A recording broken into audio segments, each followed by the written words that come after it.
and a king, or you can be a millionaire. But there's something belonging to others. There's enough for all people to share. When it's sunny June. Thank you. My name is Sue Lincoln. I am the Capital Access reporter with WRKF. My reports are also heard on WWNO and KEDM and KRVS. And I would like to introduce you to our panel. First to my left is Joshua Stockley, who is a political science professor at UL Monroe and very well respected. I even go to him for help with some questions frequently. Next to him is Paul Rainwater, Governor Jindal's former commissioner of administration. Prior to that, he worked for Mary Landrieu. Before that, he was a Calcasieu Parish police juror. And before that, he was a spokesmodel for one of the chemical plants in Lake Charles. That's how long I've known Paul. Next to him is the illustrious Stephanie Grace, one of my fellow journalists and one to whom I and many other NPR reporters look for help and assistance in trying to remember some of this arcane history. And last but not least, we have Troy Hebert, the current Alcohol Tobacco Control Commissioner for the state of Louisiana, and at one time, Governor Kathleen Blanco's nemesis. I wasn't supposed to remind you of that. But let's get started talking about Governor Bobby Jindal. I'm going to start by asking Stephanie, how did Bobby Jindal first get into politics? Okay. Is this okay? Can you hear me? Okay, with a very big splash, I would say. Bobby Jindal, the first time most of us ever heard of Bobby Jindal, he was 24 years old. He was not living in Louisiana. He was raised here in Baton Rouge. He had gone off to Brown University, which is actually my alma mater. I wrote an alumni magazine story about him, so I spent a lot of time with him early in his career. Did a Rhodes Scholarship, which is super prestigious. David Vitter's done the same thing. Went off, and he was a consultant for a company called McKinsey & Company, which is one of the big global consultants. And he found his way back through various members of the Louisiana congressional delegation. He had done internships while he was in school. To when Governor Mike Foster was elected in 1995, he kind of managed to get onto Governor Foster's radar, wrote a paper saying, this is what I think you should do with the state health system. And suddenly this 24-year-old kid really became the head of the largest department in the state of Louisiana, the Department of Health and Hospitals, which was undergoing some real financial difficulties at the time, brought in to be a reformer, which was kind of what his paper, that he had gotten to Mike Foster outlined. And he kind of became something of a rock star back then because it was very unusual to have somebody that age in such a big position. It was unusual in Louisiana, in a southern state, to have an Indian American. That was brand new for the state. So people were kind of intrigued by him. He had a really unusual profile for someone in Louisiana politics. He stayed in that job not very long. He jumped to a few other very big jobs in Washington and Louisiana. He was an assistant secretary for President Bush. And then in 2003, he had never been on a ballot before. He decided to run for governor, the top job in the state, which again, very unusual. He was 32 years old, which is incredibly young. Might not seem so to you guys, but it is to run for that job, certainly without having ever been elected to anything before. And the day he announced, he announced with the support, his people kind of like to say that he wasn't the choice of the establishment. Not really true. The sitting governor, Mike Foster, supported him. Bob Livingston, who had been a very important congressman who had left office and is now a lobbyist, supported him. And Tony Perkins, who is the head of something called not the Louisiana Family Forum, the National, what's it called? Now it's the Family Research Council. Family Research Council, who's a former state representative from Louisiana, but a really big figure in the religious conservative community. They all came out immediately and endorsed him. So he was really kind of a major candidate from the beginning. And ran a very good race, ended up losing to Kathleen Blanco, but was really in a position to come back 4 years later and win, and that's what happened. Now let's talk about that particular campaign in 2003. I know you were covering it, Stephanie, but I'm going to go to Josh on this. No? You're shaking your head. Oh, no, I wasn't shaking my head. I always get excited when we're talking about campaigns and elections. Good. Well, Bobby was leading going into the runoff election, at least in the polls, right up until 1 week before. What happened, as far as you know, that shifted the populace from leaning toward Bobby Jindal and ending up putting Kathleen Blanco in office? What was it about Bobby that made them shy away from him? Well, I think there were a number of factors, and you talk to a lot of people, you're going to get a lot of different answers. But first and foremost, Bobby Jindal, Governor Jindal, was young, and campaigning was relatively new to him. So here's an individual who'd always dealt with bureaucrats and numbers and was very intelligent and knew policy. It's one thing to know policy and communicate that. It's another thing to talk about it in such a fashion that the everyday individual understands. And one of the first critiques of Governor Jindal at the time was he talked faster than most people think. And so in trying to provide so much information, he actually came across as a little bit robotic, a little aloof. And so Kathleen Blanco was very good at saying, look, you know, I'm human, you're a robot, I'm a people person, you're a number person, I'm heart, you're head, and so really depersonalized Bobby Jindal. And of course, let's not forget the fact that not only was he young and not everybody wins the first time, but the Democrats and Kathleen Blanco really got negative on Governor Jindal. And perhaps the most famous ad made just days before the election was the Wake Up Louisiana Before It's Too Late ad, and it featured a snapshot of Governor Jindal.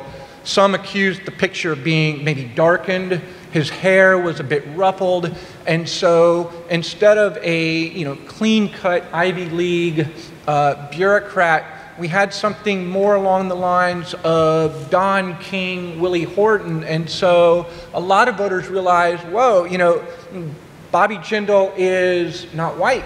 And so I do think that there may have been a little race involved in this as well. And I'll point to one of the debates when they asked Kathleen Blanco and Governor Jindal, what's a defining moment? And Governor Blanco gave a very personal, impassioned account about how her son had died and how they had to deal with that. And Governor Jindal just kind of mentioned his conversion to Christianity. Yes. And you put the youth, the inexperience, that not being real personable, the negative campaign ads featuring the cuts he had made while he had served for the Department of Health and hospitals, and the established politician won. After that, Bobby Jindal went to Congress. Paul, you were there in Washington, D.C. when he was starting to make inroads there in the Capitol there. How did he start shoring up his image back here at home with what he was doing in Washington? So, Governor Jindal, then Congressman Jindal, spent a lot of time around the state. He actually made a lot of visits to, didn't spend that much time in D.C. actually. He spent more time running around the state, meeting mayors and parish presidents, and more importantly, in Louisiana, sheriffs, and shoring up his base among the sheriffs in the state, talking about law and order, talking about, the Byrne grant, which is a big grant that comes out of the Justice Department, going back to D.C., and working with the delegation and with other folks to get money down to the state, and then going out and delivering checks like he did in our administration, very effectively. And one of the big moments for him, obviously, was Hurricane Katrina and Rita, where the governor was prominently seen in Jefferson Parish in New Orleans, there with Sheriff Harry Lee. We all remember some of those images. We remember Sheriff Lee and his support for the governor at times. Although an interesting, relationship, the fact was that the governor launched on that opportunity. And then Hurricane Rita, the governor brought faith-based groups down to Louisiana, all along the coast from Plaquemines all the way to Cameron Parish. Right. And again, not really that much time in D.C., mostly down in the state as a congressman politicking. So he used that time very effectively. Can't really say that he did anything legislatively in Washington, D.C. as a congressman, but you can say that he spent a lot of time at the state. And you have to give him credit for what he did do. He did bring resources down that people still will talk about and still remember that were in Hurricane Katrina and Rita in certain rural communities. Now, 2007, Kathleen Blanco did not seek a second term, and it was pretty much a shoo-in for Bobby Jindal, even though he did have some competition. He had the whole machine of the National Republican Party behind him. Josh, do you want to talk about that a little bit? Well, I think Paul made a good point in terms of not spending a lot of time in Washington, D.C. A trademark of Governor Jindal is he's always been looking for, I think, the next thing. He's always had one eye on the long picture as well as the short-term picture. So in Washington, D.C., he showed his ambition. He was president of the freshman class when he was elected to Congress in 2004. So, and Paul touched on it. He visited evangelical churches in the North. He visited with a lot of sheriffs. He talked about his faith and shared a very strong, pro-gun, anti-abortion message. He got a hunting license, was pictured in camouflage, wearing cowboy boots. So the first thing he tried to do was break down the bureaucrat image and really portray that I am a resident of this state, just like everybody else. Raised and spent $13 million, which was by far the most money that had ever been spent in a gubernatorial election, double that of his closest Democratic rival, not John George's. I kind of discount him because it was all his own money. Boasso. And Walter Boasso, and did phenomenal, and ended up destroying the competition. And his election was historical. Not only does he become the first non-white governor of Louisiana, but he becomes the first Indian American governor. He's the first non-white governor in the Deep South, no less. His 700,000, almost 700,000 votes were the most a candidate had ever had in a gubernatorial primary. He's the first one to win a primary outright since we moved to this system in 1975 under Governor Edwin Edwards. He won 60 of the 64 parishes. He proved himself to be a formidable campaigner. He did not let the opposition define him. He went on the attack. He controlled the media. He controlled his image. And basically won convincingly. How much of it was buyer's remorse, though? Certainly, a lot of individuals were dissatisfied with Kathleen Blanco and the response to Hurricane Katrina, but Blanco was not on the ballot. I mean, this was a whole new slate of individuals. I don't think this was buyer's remorse as much as it was recognizing that here was an individual. He's talking about ethics reform. He's talking about redoing government. He's talking about cutting taxes. I think his energy and his youth came through, and they said, all right, we tried this. Let's move in a different direction. And let's not ignore the national context. In 2003, you can make the argument that Louisiana wasn't ready for a Republican. All of these Republicans are still winning statewide. In 2007, the climate had changed. Being a Republican, especially in the Deep South, was okay. Being conservative had always been okay. This was his campaign. He earned it on his own rights. Now he's been elected. He has been inaugurated. Let's talk about his leadership style. Temporarily, I'm going to have Stephanie and myself recuse ourselves from that. I want to talk with Troy and with Paul about that. Tell me a little bit, let me start with Troy, about Bobby's leadership style with his administrative staff. Well, back then in 2008 when when he was elected, you got to look back, and there's a lot of talk about the partisanship, and really the legislature was evolving from a legislature where party did not matter. I remember serving, I got elected in 1995. I really couldn't tell you if somebody was a Democrat or Republican. And it started to shift, what I think a group of Republicans in the House under the Blanco administration started to flex their muscles a little bit and started doing some things. And it's funny, you talk about ethics reform. Ethics reform actually started in the last year of Blanco's administration. Right.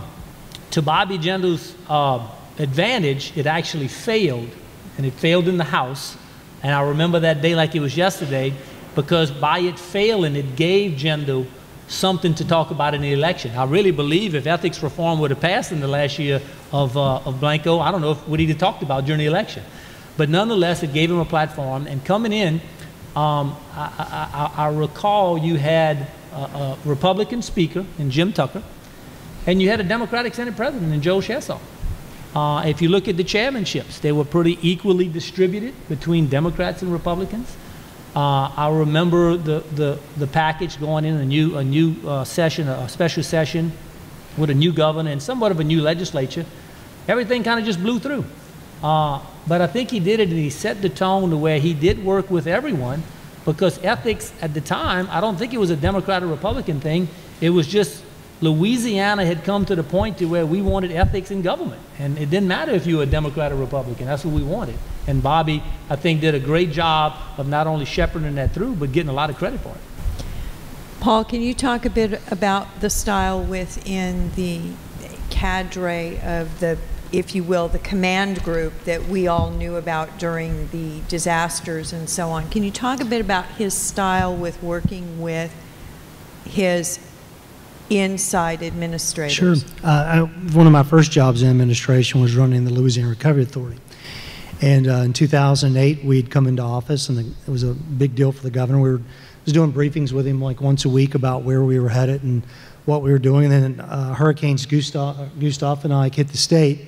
Hurricane Gustav, as it was coming up, the governor got a call from the president saying, hey, we want to make sure we don't have the same issues down in New Orleans. I'm going to send down a Homeland Security advisor down in New Orleans. Can you send somebody? So the governor got the command group together, made a decision that had to be that person because of my military experience and because I've been involved in hurricane evacuations and knew a little bit about emergency management. And governor said, look, I need to embed you with Mayor Nagin for the duration of this event. We can't let it can't go wrong. We've got to make sure we evacuate. We meet all the goals that we have. We meet with Secretary Chertoff. We do some phone calls. The governor calls the command staff together at the Emergency Operations Center down at the Homeland Security Office. And I think it's a good example of what his style is like. It's very much numbers driven. It's very much benchmark driven. It's very much let's go around the table. The governor takes really great notes and understands what you said to him, when you say it to him, and when you commit to something, it should happen, because he will follow up within if you said it was going to happen in 4 hours, he'll follow up in 4 hours. If you said it was going to happen in 24 hours, he'll follow up in 24 hours. He's really good about managing issues, and I'll give you a couple examples very quickly. One is, I embed with Mayor Nagin. They've got a rep from Homeland Security there. We're going through issues with the mayor. One of the things that we decided to do, obviously, is to evacuate people without transportation assets. So that requires the Department of Transportation Development Secretary to turn on the bus contract that the state had. And that contract, the governor had already been briefed months before hurricane season even start, that contract was in place and that we'd be able to get 200 buses on the road and they'd be delivered. They would come to Union Passenger Terminal, where I'd working with the folks with the city of New Orleans and Homeland Security and a whole host of folks had decided to use buses and trains to the Union Passenger Terminal. We'd worked out a deal with Amtrak, had everything laid out. Next day, our Secretary, Bill Ackner, says, oops, mistake, buses aren't showing up, we have a problem. So the governor, not being one of those persons that points fingers or even spends the time at that moment, says, okay, I need a solution and I need it in about 30 minutes to an hour. Paul Pastrick, who's superintendent of education, said, I can get you 200 buses. General Landrino, Benny Landrino, who is adjutant of the Guard, said, "I get you 200 drivers." So the governor, I was down in New Orleans again, getting this over the phone. We made some adjustments at the Union Passenger Terminal. I backbriefed the governor, but he's managing that from Baton Rouge, getting the facts, the data, holding people accountable, because we'd already had one hiccup. Second piece was at the Union Passenger Terminal itself. Department of Children and Family Services, if you just go back a little bit, there was a huge issue with accountability during Katrina Rita of people.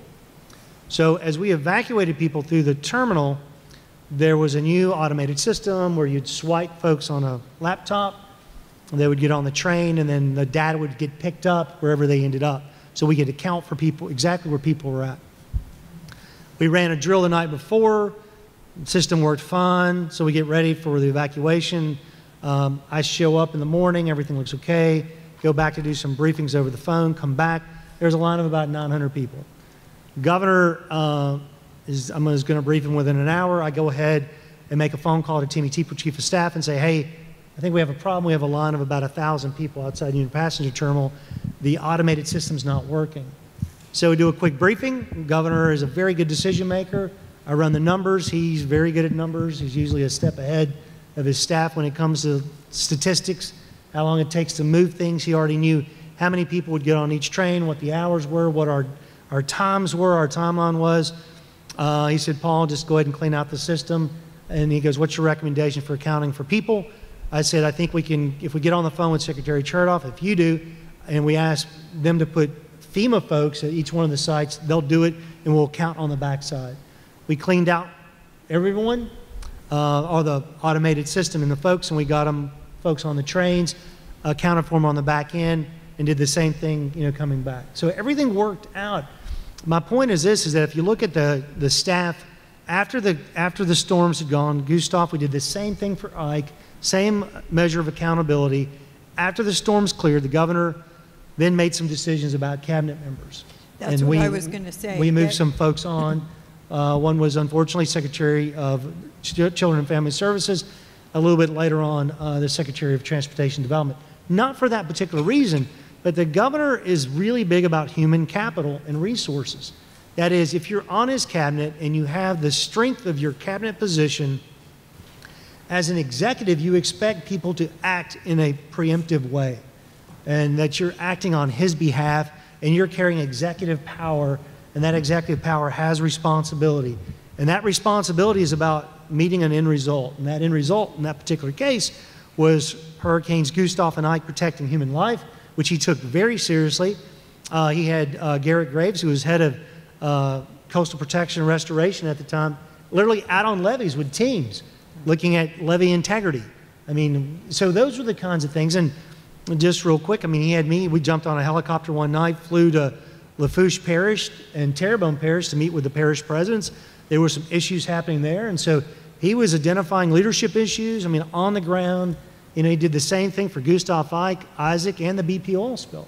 So holds people very accountable for their jobs. Let's go back to the ethics reform special session, which was became the gold standard, as we heard so frequently, for ethics in the United States. We do have a question from Ms. Ada Sparks, 8th grade social studies class at Fort Necessity Junior High. Explain the specific strategies currently being administered to prevent future corruption in Louisiana government. How did we change with that 2007 special session? You want to try it, Troy, or do you want to do it, Josh? Well, I think the premise is that, the saying is that we're going to turn on the light and we're going to shine it bright. And what do we mean by that? We're going to start looking at people in elected positions on how they make money. Do they have contracts with casinos? Do they have contracts with entities of government that are government funded? And so you started this reporting that in the past you never had the level of reporting where you literally could find out if an elected official or their spouse where they were really making their money from. Now, I'm not going to cite those examples, but we all heard of some very interesting examples that we never maybe have dreamed that somebody was making money selling pencils to a casino or doing other things. Nonetheless, it was about that, the fact of shining that light to see what's going on, the transparency. Now, there were some arguments about did we really accomplish as much as we wanted? Maybe not, but at the end of the day, we're a lot further today than we were back then. And I also believe this, that there could actually have been a flip side of, there are some people, in my opinion, today don't even seek public office because of that. Now, that's whether or not good or bad. The point is that if you're gonna serve in Louisiana an elected position, we know what our history is over here. I think we're trying to shed that history, and I think that this part of this ethics reform will help us do that by showing what people are really doing. There is, though, I would have to say, one exception that was passed in that package, and that involves the two words, deliberative process. Stephanie, would you like to address Sure. what a frustration that has become for those of us in the media? Sure. There are people who would say ethics for the legislature but not for the governor's office is what ended up happening. Deliberative, it's an exemption to the public records law that is very broad and has been used very broadly. That basically means that paperwork, emails, documents produced by the administration that might otherwise be considered public records available to the media to examine, they can legally withhold them from the media if they are, if they say that these documents are part of the deliberative process. Now, what does deliberative process means? It turns out it means, it could mean anytime you talk about an issue, that's deliberative process. That's almost the way it's been interpreted. And it's been a real frustration to the media and people who work in ethics also. And, you know, the groups like Public Affairs Research Council, you know, and it's been, you know, it's one of the reasons the governor's relationship with the press is not always very smooth, frankly. There's a feeling that perhaps they are not as transparent as they should be or could be. And meanwhile, he goes out and he talks about this gold standard of ethics reform, which is for people like you who are in the legislature. And it's interesting that, you know, the ethics reform, one of the things it did is it enabled the state to rank higher on certain indexes that are collected nationally, you know, groups that rank different states in their laws. So in that sense, it was successful in that the rankings were higher and outside groups looking to do business in the state might look at them. But yeah, I think a lot of us in the press would argue it's not complete. Riding high on the ethics reform special session, they then moved into looking at some tax reform. In particular, the final repeal of the income tax hikes that were made part of the Stockley plan, which the Stockley plan was passed in 2002. It was a constitutional amendment passed by the voters of Louisiana that took away the 4-cent sales tax on food and utilities in exchange for applying higher income tax brackets to personal income tax. They left the 4-cent sales tax exemption, but ended up repealing those tax brackets, bringing them back down to what they were before Stockley.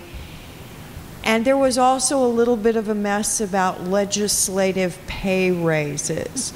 Paul, you want to talk about what it was like on the inside while all those debates were going on? Because I know the governor was not in favor of the legislative pay raises, nor was he really in love with the repeal of Stockley at the time. So it's, you know, it's interesting. I mean, in the sense that, I mean, when, you know, the governor, when he first took office, I mean, he made it clear that he did not want to increase taxes. We never talked about really cutting taxes, but we said we would never increase taxes, and we kind of made that pledge, which I think we're all very familiar with now after the last session and the Grover Norquist pledge. But the governor always made it clear in both terms, in the first and the second, running for election, that he was against raising taxes. He thought it was regressive. You know, it wasn't the way you grow an economy. But I don't think anyone envisioned necessarily us cutting taxes. And the reality of it is, Senator Buddy Shaw had a bill that got rid of the Stockley plan, and I don't think anybody really took it that seriously. We did have about a $900 million surplus at the time, as I remember, and there were conversations, about, okay, well, we really don't need to worry about it. We didn't think it was going to get out of the Senate. It gets out of the Senate, goes over the House. It passes. There's a conversation and some briefings about, okay, what do we do now? Do we sign the bill? And the reality is any first-term governor who has a bill in front of him that's going to cut taxes, you have to sign. I mean, that's just political reality. And remember, they had almost come dangerously close to repealing the entire income tax. That's exactly right. Senator Rob Marino had tried to repeal the entire code. So this was almost like he saved face by coming back and repealing part of it. That's right. Thank you, Stephanie. And so, but I will tell you that, I mean, at the time when you looked at the budget surpluses, and if Secretary Stephen Morey, who was our Secretary of Economic Development, if you ran the numbers and looked at the economy and you looked at the, at the time we had probably about $7 to $10 billion in hurricane recovery money. We had, some really big industrial economic wins. If you look at all that and you kind of put it all together, the recommendation was to sign the bill because if we're going to be okay, we'll be able to make up for that revenue down the road. Now, the legislative pay raises, I'd be interested to hear what Senator Troy Hebert has to say about that at the time, because I do remember very clearly, us supporting the bill and then vetoing it later on, and it was one of those issues where the tide kind of turned on us, and public sentiment was actually had turned as well, and so we had signed the we repealed taxes, but you can't do a pay raise, and people don't look at it like that. They remember what you did last. And so anyway, yeah. Talk about the pay raise, Troy, because that was very, very disconcerting to the public. There was a lot of backlash from the public about that, and was probably the reason why we're pretty much sure that Governor Jindal ended up vetoing that bill. Well, first, let me say I voted against the pay raise. I've been there long enough. I voted against 3 or 4 pay raises along the years. The problem that the legislature found themselves in is that, first of all, it's very important to the students out here. We have a citizen legislature. The legislature in Louisiana, despite maybe what some people think, they think we're in Washington, they make probably an average of $34,000, $35,000 a year. And it was meant to be that way because we don't need full-time legislators. We need legislators who are bankers and farmers and hardware store owners and construction people. And that's what you want in the legislature.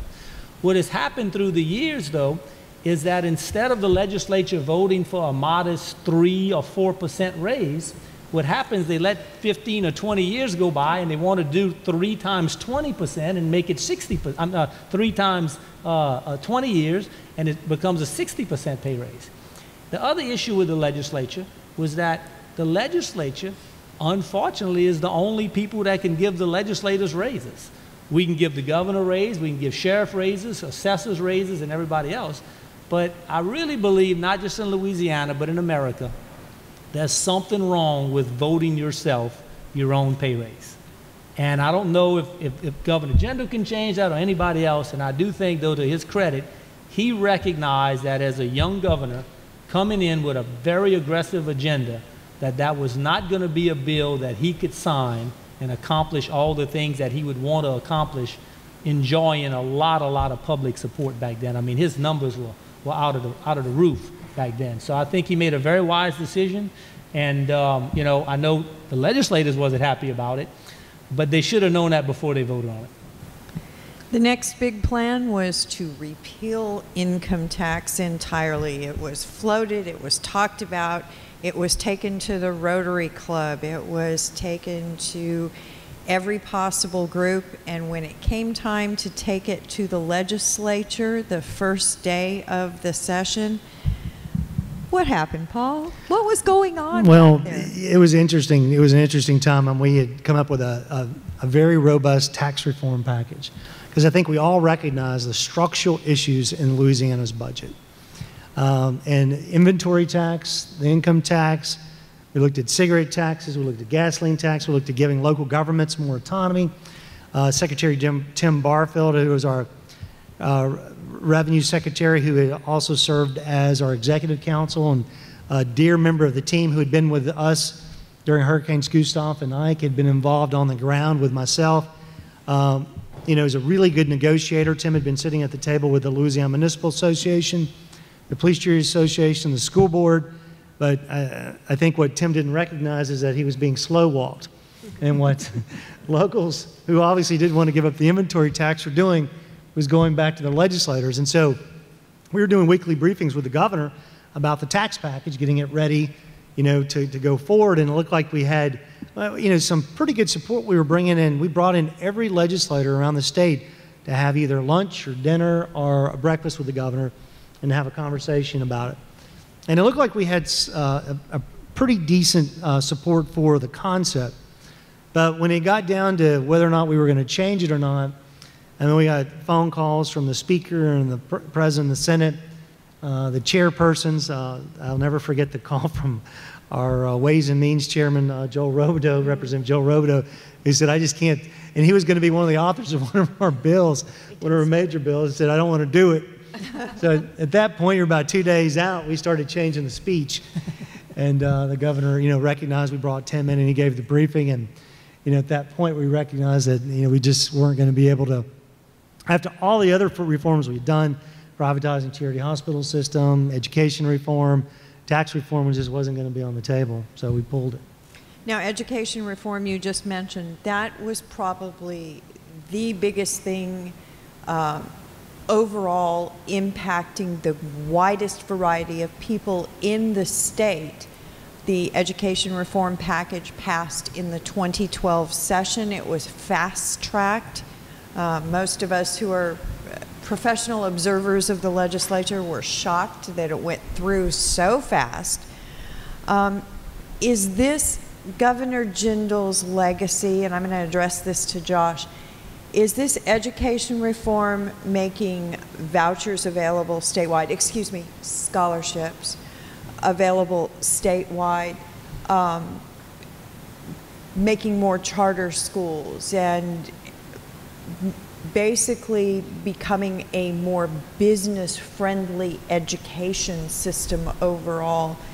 Is this going to be Governor Jindal's legacy?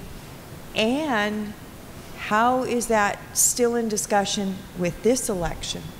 From my vantage point, I think Governor Jindal's legacy is going to be more than this education package. This education package was large, probably one of the most substantial revamps at one time of the entire system, because you were talking about tenure, you were talking about scholarships, you were talking about teachers' rights, you were talking about funding.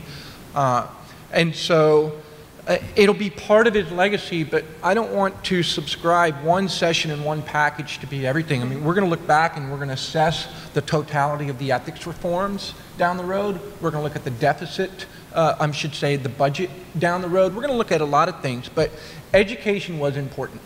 And a lot of time and energy was spent by the governor's administration, not just on that 2012 session, but let's back up a few years ago when the Recovery School District was created as well.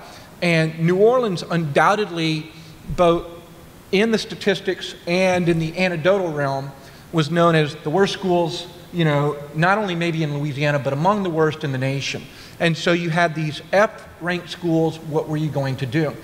And that proved, I think, to be a bigger challenge than people expected. You just can't change a school and expect our scores to change overnight.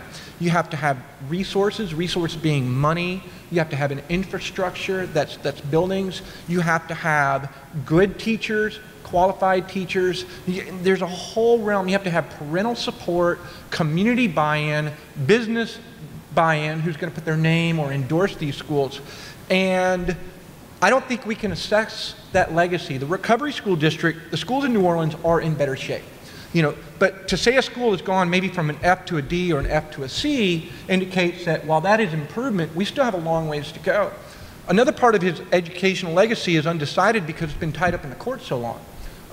Here we have bills passed in 2012. As late as October, of just this past year, the Supreme Court's still making rulings on whether this is constitutional or not. About a third of these scholarships that have been handed out have gone to schools that the Department of Education has said, you're not going to be allowed to take any more students because your scores aren't good. So scholarships alone haven't been the answer. Eliminating teacher tenure has not been the answer. The teacher evaluation system has a lot of holes in it. It's already needing to be modified. It hasn't completely been the answer. I think if we want to critique the Jindal administration, this works with ethics reform as well as education. The idea that you can put out a package, leave it alone, let it go, and it's either going to work or not. The idea that you can come back and if you have to modify it, somehow there's a weakness in your plan. They never modified ethics reform, and we could have made this a better reform package, actually. The auditing, we can't audit the disclosures. There's over 100 exemptions in what you report or don't report. The education, we need to make some tweaks, but there's been some reluctant, from my vantage point on the part of the administration, to say, let's revise ethics, let's revise education. Is a revision a weakness? But revisions aren't weaknesses, they're going to strengthen the existing package.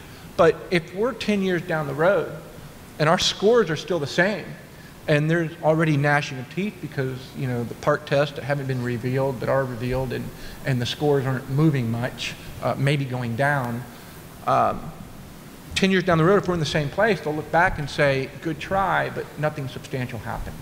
So I think education will be a part of his legacy, but I'm not yet ready to say whether that is a great legacy, a bad legacy, an average legacy. It's too soon to know. We haven't seen all the results.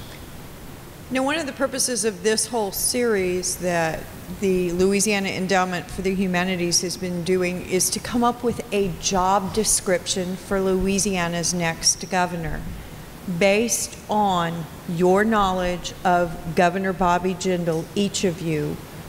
I would like each of you to give me a statement of what advice you think he would or should give to whoever assumes the fourth floor office and the governor's mansion. I'm going to start with you, Troy. Well, the first thing, you always need 53 votes in the House and 20 in the Senate. And we ought to say, 53 in the House and 20 in the Senate can move this capital to generate, okay? And so the governor that's going to be elected soon is going to have to realize that no matter how ambitious he is or the agenda that they want, they're going to have to be able to work with the legislature. And that starts off very well. I would guess that if I was to say I served under 3 governors in the legislature, and that if you're going to get something done, you better do it in your first couple years, because after that, it's downhill from there. Your political capital goes less and less and less. And the irony today is obviously Governor Jindal is experiencing some tough times in the polls and just in general. But I recall a very popular governor, Governor Mike Foster, in his 7th and 8th year. It was amazing how he wasn't quite popular in his 7th and 8th year. And the most ironic thing I could think of is one of the biggest criticisms of Governor Foster at the time is he would never leave the state. And so we've come full circle now with a governor who's being criticized for leaving the state so much. So anyway, I would think that the best advice would be, if you have an agenda, get it done early, because your brownie points get less and less as with the legislature and different, politics starts to get into play. How about you, Stephanie? What do you think, based on your experiences with Governor Jindal, would be the advice he could or should give to the next governor? I'm quite sure this would not be the advice he would give, but I think it's the advice he should give, and that is don't run for president, at least immediately, because I think so much of what's kind of gone wrong in the second term can really be traced to that, and traced to how he has performed as he has tried to build a national profile, and what he's done with state policy, how he's dealt with the legislature, as he's kind of had his eye on the next job, as Josh said, as he always has. And it's, you know, there's always fatigue. I've written about actually just that. Governor Foster, everybody who was running to replace him said, I'm going to travel, and now if only Bobby Jindal would stay home. There's always fatigue at the end of an administration, certainly an 8-year administration. But this is beyond that. This is really dramatic. Bobby Jindal's approval rating in the state is 10 points below Barack Obama's, and Barack Obama, if you turn on the TV, it's filled with Barack Obama attack ads against local candidates, because that's how unpopular the president is here. It's a very, very Republican state, a very conservative state. I don't think the reaction to Governor Jindal has to do with ideology. I think we may well elect somebody who is very similar in terms of ideology, but what are their priorities, and how will they, what sort of steward of the state's budget, universities, hospitals, all sorts of important schools, how will that person handle those areas and really fix some of the problems that have gone unfixed, because there are a lot of problems right now. There's a structural budget problem. There are terrible funding issues. We don't have a tax structure that's functional. I think the reaction to the tax reform that Paul was talking about was very much based on the perception that the governor wanted to eliminate income taxes and then go out and run for president and say, I've eliminated income taxes, without really thinking through or certainly getting buy-in from all of the key people back here in Louisiana. And I'm sure that people did not tell that to his face, but you know, one of the really dramatic things that happened during that fight was the business community lobby, Louisiana Association of Business Industry, which is the big business lobby, always been very, very friendly to the governor, broke with him on that. And you know, that's trouble. That's when a Republican governor loses lobby, he's really lost his base. So I would say keep your eye on the ball back here, and then accomplish something, and then maybe go out and run for president, but don't try to do it simultaneously. Paul, what would you say, knowing Bobby as well as you do, having been part of his inner circle, so to speak, what advice do you think he would give to the next governor? Well, I mean, I think he can narrow it down to 4 or 5 things. I mean, one is he would tell the next governor, because he went through 3 hurricanes and the BP oil spill, to be prepared and know where your Homeland Security office is at, and know what the plan is, and know who you can count on.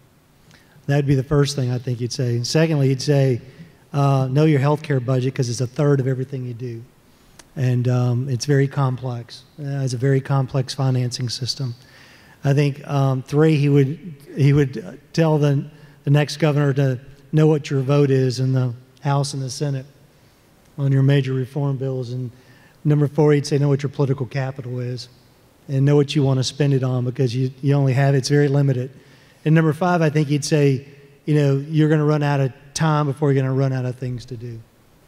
Very good. Thank you, Paul. Joshua, what do you think, based on Governor Jindal's 7, almost 8 years of administration, what advice do you think he would or should give to the next governor? I think the first bit of advice, and I think everybody has mentioned something and take them all together, and I think the next individual will be in good shape if they actually listen to what's being said. I would add to what has already been mentioned, having a long-term plan. We need a governor who doesn't have a 1-year vision or a 2-year vision.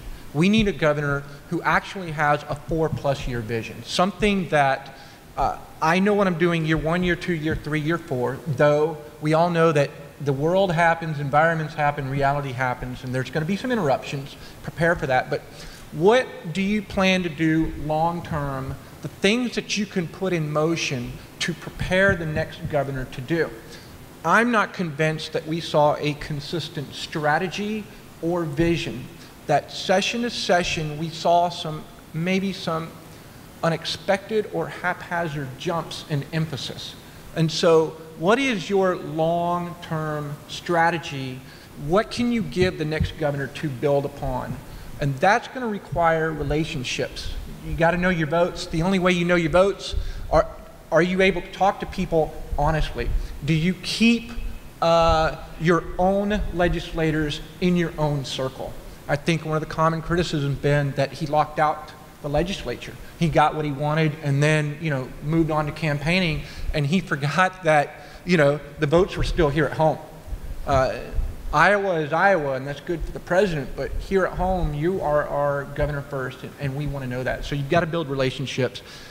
The last thing I think would be good advice is you've got to have ideological flexibility. Now, I'm not saying that that means a conservative compromises on being conservative, but our governors and executives need to be pragmatic. Pragmatic means you cannot adhere to all things conservative and all things liberal. You have to at times find that middle road. If you want to do all the things the governor wants to do you want to fund the roads? Do you want to fund the hospitals? Do you want to fund the prisons? Do you want to fund your schools? That takes revenue. And that revenue has to come from somewhere. You can't cut and cut and cut and cut and pay for everything. But if you cut something, whose job are you willing to eliminate? Which neighbor are you willing to say, I'm sorry, you just don't have a job anymore. You can't do what you want to do. Is it teachers? Is it professors? Correctional officers? Street repairmen? You know, whatever it is. So ideological flexibility to know I can't adhere strictly to one set. I have to consider the range of things. And I'll say, I think one of Governor Jindal's shining moments was his response to the Deepwater Horizon disaster. Because here's an individual who talked about the irresponsibility of business, who talked about the need of what? Protecting the environment, the idea that we have to have a government that is equipped to respond, and we don't always automatically think of conservatives being what? Pro-environment. We don't think of conservatives wanting to use all the instruments of government to run things. And I think in this disaster, he displayed tremendous ideological flexibility. It was probably a very well handled, not without hiccups and not without mistakes, you know, throwing $200 million on sand berms that washed away. But he responded to a disaster very effectively because he did not hold to one rigid standard. And you've got to be able to do that on a whole host of issues.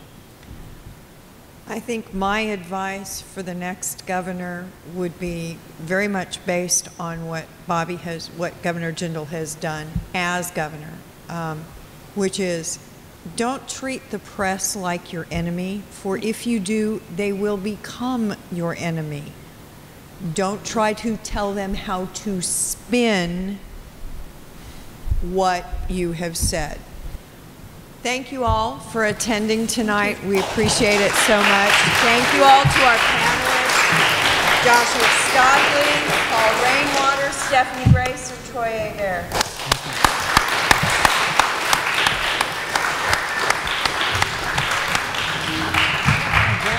Me too. Sit down. Every man a king, for you can be a millionaire. But there's something belonging to others